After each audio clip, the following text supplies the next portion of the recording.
What's up, everybody? It's Matt Schmidt here. I am standing in for my buddies Devin and Wyatt. We got Justin Senior on the line, and he's going to go over some things that are really cool today that we wanted to give you kind of a special inside look inside of their social ads classroom, their SAC. And it's really going to be special because it's something that is incredibly powerful, and not a lot of people have a lot of a process to, and that's flex targeting. If you guys don't know what flex targeting is, if you haven't used this to its full potential yet, this is going to be some very valuable information. Even like someone like me, like I'm constantly finding cool ways of adjusting flex targeting inside the Power Editor to get a better advantage or a new angle or something to drive more targeted people to my offer, whatever it is, my product or my Shopify course or whatever it is. I want to use flex targeting because you're cutting through all those likes by association. You're cutting through the mess that Facebook is aware of. If they weren't aware of it, they wouldn't give you flex targeting. They want you to use it, and we always want to be giving Big Blue what they want because then we get nicer returns. We're not trying to work the system. We're trying to do and use the things that are provided for us to make the most amount of money that we can. So, Justin, how's it going, man? I know it's bright and early there over in the beautiful side of the country. How's things going? Things are going great, Matt. Thanks for having me, and super happy to share these little flex targeting tips with everyone. Flex targeting, as Matt said, a great a great introduction to it. I mean, it's super powerful, right? It just flat out works, and we're gonna show you exactly why. We'll talk about why it's so powerful, and then how you're going to be able to implement it with a pretty cool strategy to get you going right off the bat. So I'm very happy to be here. And yeah, Matt, let's kick it off. Cool. So I've covered a couple things before and kind of what I like to do, and then we'll go over the shoulder, but let's just talk about flex targeting as a whole. I see there's two real things that I like to use it for, and that's taking one niche and then kind of working my way down in that niche using like a broad interest and a more precise interest, and then kind of just narrowing those people using the and statements. I've played around with, obviously you can do the nurse who drinks coffee and loves their pit bull. Sometimes that doesn't really give you that many people, but it is super powerful when you have two solid big interests to go after. I mean, and you see these shirts all the time for anybody listening to these calls. I mean, you always see the grandpa who's a gun-loving Marine or something like that. And that's what flex targeting really is using that and statement. There is some exclusions. I don't know if you play around with that. I see some value in that in a more of the like the political niche. I could see a lot of value in the exclusions. But that's really our main two uses of it right now are narrowing further down in a big niche or mixing the two niches. Is that pretty much what you're doing, or you got some other cool things that you got going on with Yeah, flex? that's exactly right. And I think they're equally powerful. And that second example, when you're able to present a product like that, that grandpa who's a veteran who loves fishing or whatever. I mean, that's an unbelievable opportunity that you're only going to be able to get through flex targeting. And think about when people see that type of ad or that type of product. I mean, that speaks directly to them. They're not seeing shirts in the store saying that I'm a grandpa that likes fishing, that is a Marine or a veteran, right? I mean, these are opportunities to put some really, really, really unique products in front of people. And the really cool thing that you're going to get out of flex targeting, you're going to get ads where people are just going to literally shake their head and say, how do they know this about me, right? How do they know me so well? How do they know I'm a grandpa that likes fishing and that's a Marine? I mean, when you have people, kind of in amazement that you're talking directly to them, they're already in that buyer's mindset. So, not only do we get to have better audiences, but the effect of these audiences and the effect of the targeting really is, psychologically speaking, incredibly powerful. Yeah, absolutely. We live in a great environment, and I talk to people about this a lot, and I'm sure you do as well. Like just as you said, you're trying to offer things to people that aren't available in Walmart. I tried to take that angle for a little bit, and that's just the example. Walmart, whatever store it is. I tried to take, we tried to sell this one item that it was very much available, but it's like the hottest selling item in the niche, but it's very much available just down the street, right? I mean, people said it was a reusable item. We were trying to sell it because we're like, that's the most selling product in the niche. And that's not the angle that we can operate in because, I mean, you could eventually do that, but what our advantage is is doing those unique things. And especially on Facebook, when you're driving traffic, you want to have that impulse. And that's what flex targeting really can help you do, like Justin was talking about, is you shock people because they saw a shirt that it touches them on so many levels. They're like, oh my God, I mean, it reminds me of the name shirts when you're like, holy shit, how did that happen? Obviously, we don't want to do those anymore, but you want, if you hit them on that level, it's the exact same, the thing that Justin's talking about here. So that's really cool. And that is super powerful. And I'm sure you have, and I want to go over the shoulder here shortly for people. So we're going to walk through a couple of examples. So, you okay for me to toss you the screen here? Yeah, let's do it. All right, cool. So as Matt's passing it over, I want to kind of talk. I'm definitely going to go over the shoulder and show you, exactly how I do my intersecting, and we'll do a couple different examples. So let me just grab the screen right now.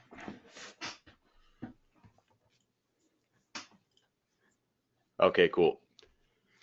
So I think, so I'm sharing now. So before I kind of jump into the ads, right, I want to talk about this idea of a Venn diagram, right? I just want to talk conceptually for a second about why flex targeting or intersecting, whatever you want to call it, is so powerful, right? So think about just a very basic example. Let's say we want to combine two niches, right? So let's say this black circle on the left. Actually, no, let's use an example, and this is probably going to be the first example we run through. And this is Matt's first of the two examples of doing flex targeting in terms of being able to narrow down an audience. And I'm going to show you a trick that I like to do to really give an unbelievably narrowed down, a very, very precise selection of not only of a niche, but of a subcategory within the niche. And I'll get to that in a second. But first, this idea of a Venn diagram. So, we're going to go back to third grade math for a second. And, this is something that I probably haven't seen in 20 years, and it's crazy that it's even relevant now, but it truly is, and this is a great visual example of what we're going to be talking about. So let's say you have one interest is this left black circle, and then your second interest is this right black circle. Let's say they're each a million in size, right? And I like working with the most precise, narrowed down audiences, especially when you want to test a new ad or test a new niche. You want to be going in with, in my opinion, the best of the audience. So you want to have, sure, it's great to have, a million people in this interest, a million people in that interest, but what about this red oval in the middle, right? This is the intersection of both audiences, right? So just in this simple example, interest one, interest two, we could, a basic Facebook ad would say, we're going to show it to the 2 million people that make up, either audience one or two. But what's way more powerful is, let's say there's 100,000 people in this red audience.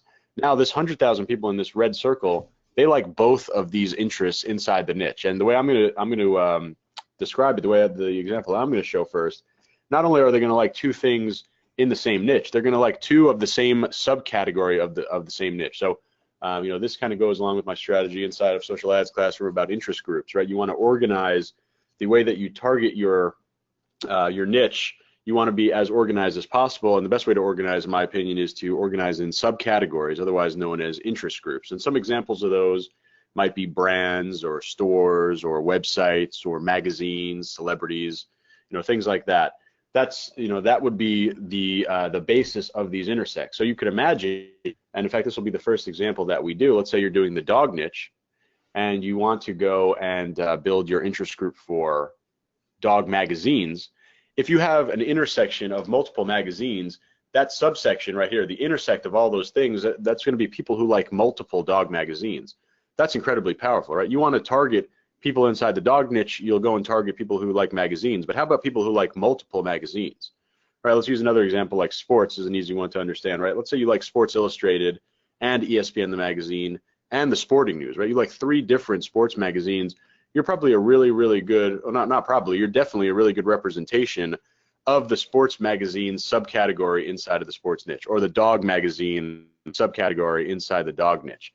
That's incredibly powerful. Yes, we're shrinking the audience size, but we're making it, 10 to 20 to 30 times more precise. So that's enough conceptual speaking. Let's go right over the shoulder now. And you could do this in fact, you could do this in Ads Manager. You could do this in Power Editor. Really, whatever really whatever you prefer. I'm just going to grab this random URL because I'm just going to do a clicks to website ad real quick, and I'm just getting to the next screen, the targeting screen, just for the sake of an example, so I could show you how to do this, right? So you're not going to see this option actually until you enter in interests. So functionality-wise, what we're going to do is, and this is assuming that we already, have done our interest research, right? We already have a good idea about who we're going to target. And in this example, we're going to do dogs. More specifically, inside the dog niche, when I want to test a dog product, let's say a dog t-shirt, I want to test, and again, I talked about how I organize my tests into interest groups. I'm going to test one interest group. So let's test the dog magazine interest group. Now, what we're going to do to start off is maybe we don't know any dog magazines, and we could simply just do some very quick Googling, right? Whoops, dog magazine. I already kind of gave you a hint on what the first magazine is, Modern Dog Magazine. I've done this a few times. But, we're going to put this in. And what we're going to start to do is we're just going to seed the Facebook ad with some dog magazines. And for the sake of intersecting, I'm going to use both, both the precise and broad interest here. So if you're seeing uppercase, lowercase, that's okay. I want you to use both. And what I want you to do, and what I do every single time, is I'll simply add all of the dog magazines, and you see how easy it is to do because Facebook is giving us these great recommendations. I just want you to add all of the dog magazines. Now, Modern Dog Magazine is in here twice, right? And we're going to add it both times. So we're going to be adding, we're just going to go down the list, and in my opinion, it's very important to not skimp on this research. When you're building these things, when you're building your intersects, you want to have as many dog magazines in here as possible, because that's going to just give you the biggest potential to actually make these intersects. So, Facebook calls it flex targeting. We call it intersecting. Facebook also now calls it narrowing your audience. They have this little button that popped up, and this button, you won't see this until you put interest in here. So don't freak out if it's not in here when you load it. All you need to do is add some interest in here, and then this button will pop up. But this is the magical button. So before we press this button, let's talk conceptually about what this ad is going to show. So right now, this ad is going to show it to people that are in the United States, right? 18 to 65 plus, and anyone who likes any one of these dog magazines. How many do we have here? Probably about maybe 10 to 15 dog magazines. So if you like any one of these magazines, you're going to get shown this ad. And in fact, it's a 2.6 million person audience. Now, when I'm getting started, and in fact, even when I'm scaling, I want to be using the most narrowed down audience. So to me, 2.6 million is a little bit too big. Sure. So, what we can do is either remove interests, which I don't see any reason to do that, or we could do the intersecting. So obviously, we're talking about intersecting here. We're going to do it. System-wise, step one is to add them all to the first box, right? And you can get crazy and do a lot of different combinations, but I'm going to show you, this is what, has been working for me since pretty much the start when they rolled out flex targeting in 2015. You're going to go over here and click narrow audience. And all of a sudden, a second box pops up. So right here, it's even telling you what's going on. Include people who match at least one of the following of this box, and must also match at least one of the following here. So how are we going to implement this intersect? Super simple. We're going to go back to our list up here, and we're going to find the largest one in size.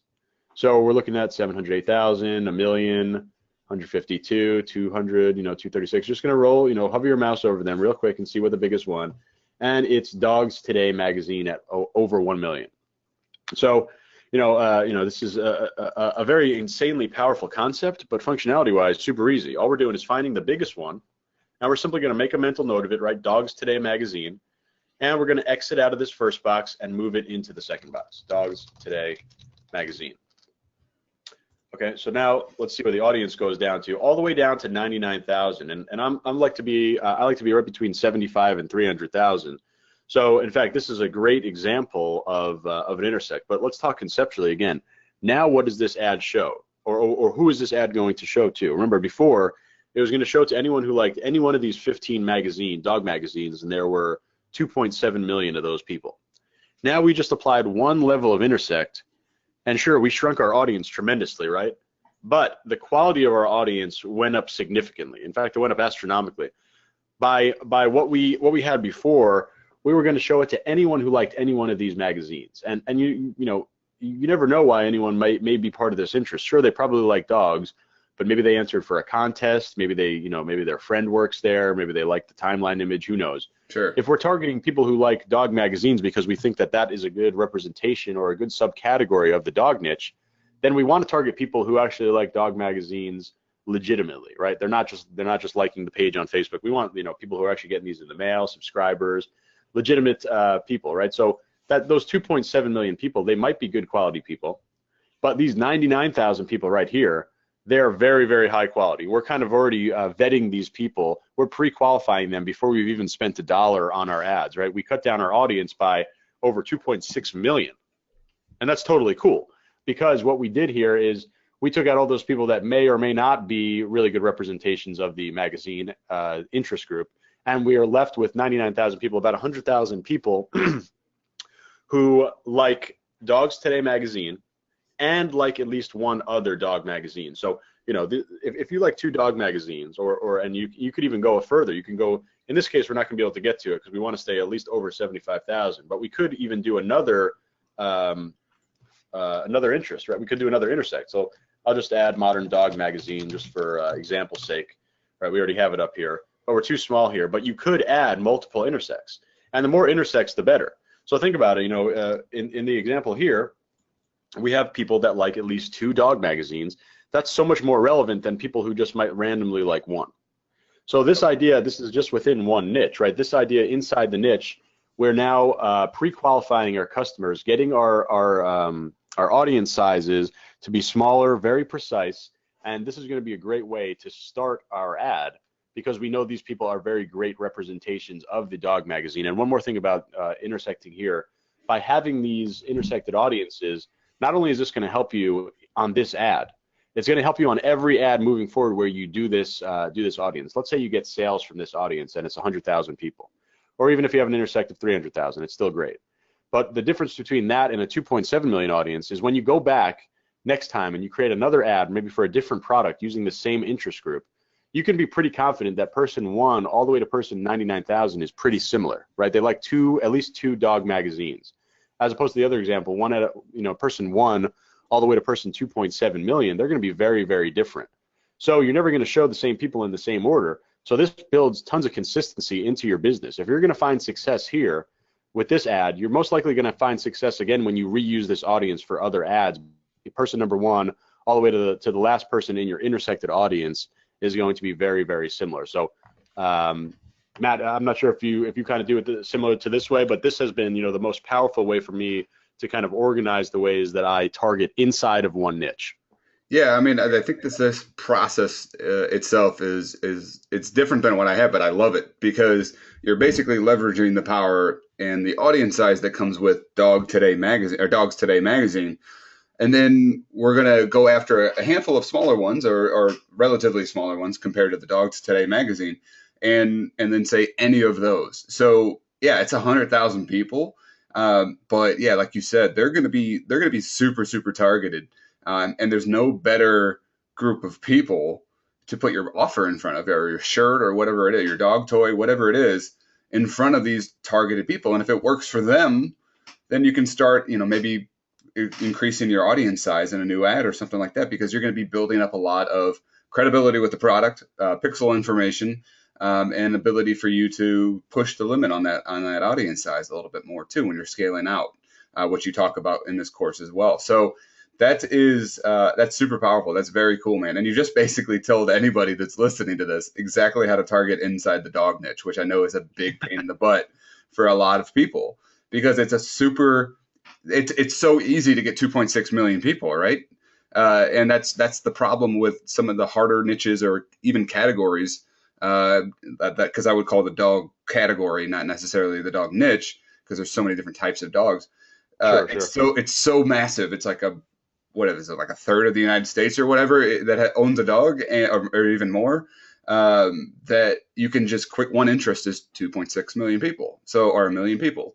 So that's awesome. And that's a perfect way for anybody who's been wondering how to go after their niche to really get a core set of people. I really dig that, man. That's really great. Yeah, cool. And you kind of touched on something that I didn't even cover. So, 99,000 people, when you have a successful product, you'll be able to run through that pretty easily.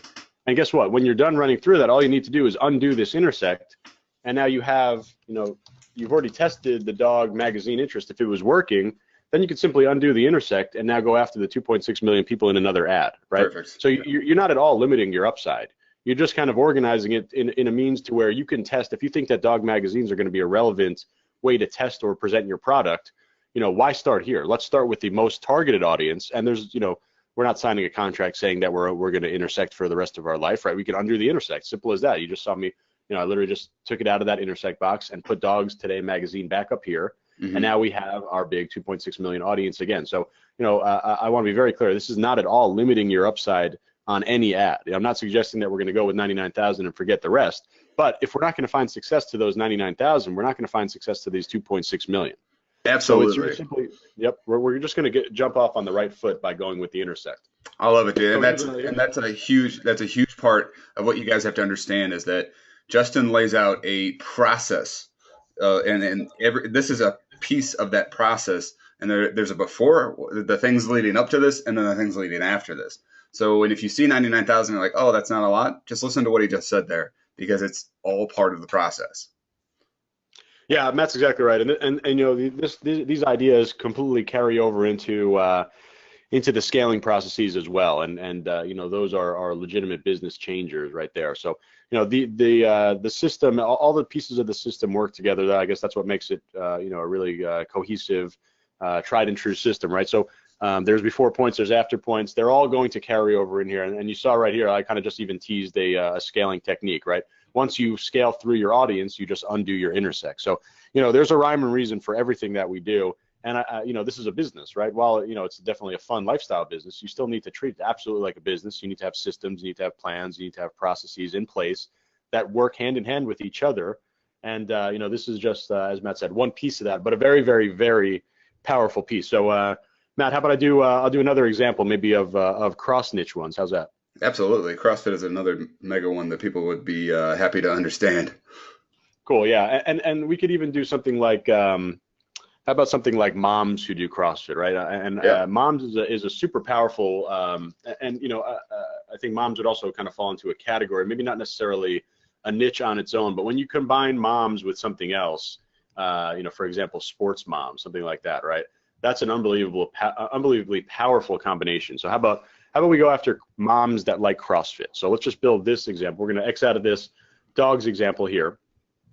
And this is going to be a little bit different because on moms, it's really, it's, when they say keep it simple, stupid, I mean, you couldn't be any more simple than this, right? So inside demographics, and then inside, where is it? Home. Whoops, I'm sorry, parents. It's right there.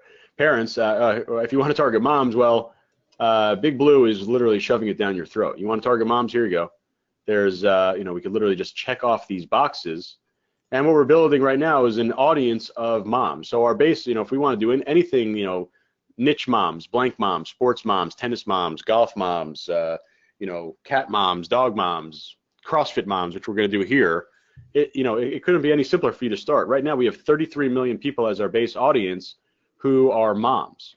And this is all information provided in the demographics section right inside here. Unbelievably powerful. And you could, when you combine this idea of, having a new base audience of some audience, and you could apply this to anything. It could be moms, it could be people who like dogs, it could be, people who like sports, it could be people that like sailing, it doesn't matter. Whatever your base audience is, you think of that now as your new starting point. So everything that's in this box, this first intersect box, is your new base. And now we're going to apply new interests, new targeting in a second box, in an intersected box, to now slice and dice this original audience. So instead of just starting with the 1.5 billion people on Facebook in general, we're now starting with 33 million moms. It's obviously still a gigantic number, but we have already kind of cut our audience down, so we already have some point of targeting. We already have a point psychologically to where the people who are going to be looking at this ad, let's say we're going to present the CrossFit t-shirt to them, like something that says, I'm a CrossFit mom or something like that. We already have, just in this first set of targeting that's incredibly easy to find, we've already narrowed that down. We already have them nodding their head, yes, I'm a mom, continue, right? So now we're going to continue on and give them another point. So we're going to say, okay, yes, I'm a mom, and now how about this? We're going to start doing CrossFit related, where is it at? I think it's capital in here for some reason. CrossFit. There you go. We're gonna layer on the CrossFit interest. So starting at 33 million here, let's see what we get down to just by adding the first CrossFit interest. So we're at 3.4 million in terms of 3.4 million moms who like CrossFit. That's a So big that's niche. a huge niche, considering all we did was just the most basic targeting here, just the moms, and we're talking about huge, like tens of millions on these interest sizes. And then look at this interest, right? You find a 35 million person interest. When you use that alone, that's pretty much unusable, right? You can't, unless you're scaling deep into your campaigns where you have a big winner and now you just want to show it to as many people as possible, sure, then you're going to use this CrossFit audience. But at this point, when you're first going to test a new product, or you're first going to test a niche, or you're going to scale out to a different ad set and you want to try different targeting, it's very hard to use this audience. But in this case, these 35 million people, they've already been pre-qualified to only be the 3.4 million moms inside this audience. So, this is very hard to use this audience. But in this case, in the intersecting case, this is an incredibly powerful tool for us because we want to be intersecting big audiences. We might not necessarily want to end up with big audiences, but the bigger the audience that we start with to intersect, the bigger or the more room that we're going to find when we kind of go and find our narrowed down audience. So this is a good opportunity for us to actually create a second intersect, a third box. So right now, conceptually, this ad is saying, I'm going to show it to anyone who is a mom and also likes CrossFit. So that's great. We know that CrossFit is just a massive niche, right? So how about CrossFit? Come back in here, and there's some other interests in here as well. So let's add some other, let's add CrossFit training, and let's see our number at 280,000, right? Maybe we even add, I think, CrossFit Games, right? CrossFit Games is a big one, and that's 2.2 million. So let's see, we're adding these two, and we're at 550,000. So conceptually wise, let's see now what this ad is saying. Now we're going to show it to moms who like CrossFit, but now we're actually combining both intersecting ideas. This one we're combining different niches, but we're also getting way further narrowed down inside the CrossFit niche. So this ad is saying, showing it to moms like CrossFit and also like CrossFit training or the CrossFit Games. So this goes back to that magazine example that we just did. Not only is it someone that falls into this massively huge CrossFit category, we've pre-qualified even the people inside of this CrossFit category with this interest box. This example right here is unbelievably powerful. Not only are they moms that like CrossFit, these are moms that really, really like CrossFit. They like at least they fall into two different interest groups for the CrossFit niche. So we have a super high level of confidence saying that these 550,000 people are very, very, very, very solid, very solid representations of the mom's CrossFit niche. Yeah, that's great. I really like using that. I think they call it third-party data or whatever. When people, and I know a lot of that mom stuff is so people understand how that is.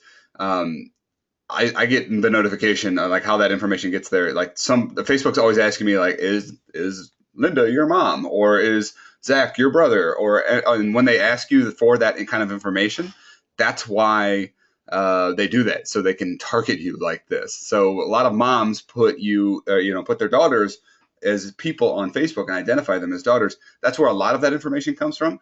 And then I think some of that is third-party behavior that Facebook brings in as well. And I know that data has gotten astronomically better over the last, I think they introduced it like a year and a half, almost 2 years ago now. I remember when it first came out and it was terrible, and it's just gotten way better and better and better. And it's almost something if you can include it, I would say, if you can in that stuff as well, because it's super powerful, especially the moms thing. I remember when those mom shirts came out, and they didn't even have this data when that was happening, and they had to do it the hard way. But now it's like, here it is. Let me feed it to you. That's like what Facebook's saying. Let me give you the ultimate angle into the mom niche. So that's super powerful, man. And even if you wanted to, and the interest and the demographics. So you mess with the interest, but do you mess with demographics as well? Do you try to like target specifically? I mean, obviously in this instance, you're going to have you have male and female registered, but at the same time, you have moms clicked. So it's obviously going to just be women in that scenario. But do you do any with the age groups and the gender? Do you any angles that you use there to help people out as well when you're doing this? Yeah, it's a great question. I'll give you a quick anecdote about why I will, and the only thing I will change here is, especially when I'm starting, I'll go to 20 years of age and up, just to make sure that they have credit cards. I'm not so sure about 18, 19-year-olds. And in this case, when we're targeting moms, it's doing a lot of the demographic kind of changes for us, obviously, because moms are a certain gender, right, and probably a certain age. But typically, I want to go into everything. I want to throw all assumptions out the window. And the best anecdote for that is literally $1 million example of a cat store that I have. And I thought that, my typical customer would be a 45-year-old single woman living alone, and lives in a house or whatever. And by the way, you could actually find all these types of things, like the ways that I was thinking about targeting. Those are all targetable things right inside the demographics section, right? You can talk about home ownership, composition, if they're single in terms of relationship status, stuff like that. Long story short, had I acted on this assumption that the 45-year-old single woman would be my best customer, I would have missed out on what turned out to be my majority customer, 18 to 35, and a slight majority of female. So I think that changing demographics is super powerful, but I only want you to do it when you have some very, very consistent data to say, okay, coming back in here, the only people that are wind up buying my product are 33 to 55 or something. Right. And if you have data that backs that up, sure, then I want you to implement those changes.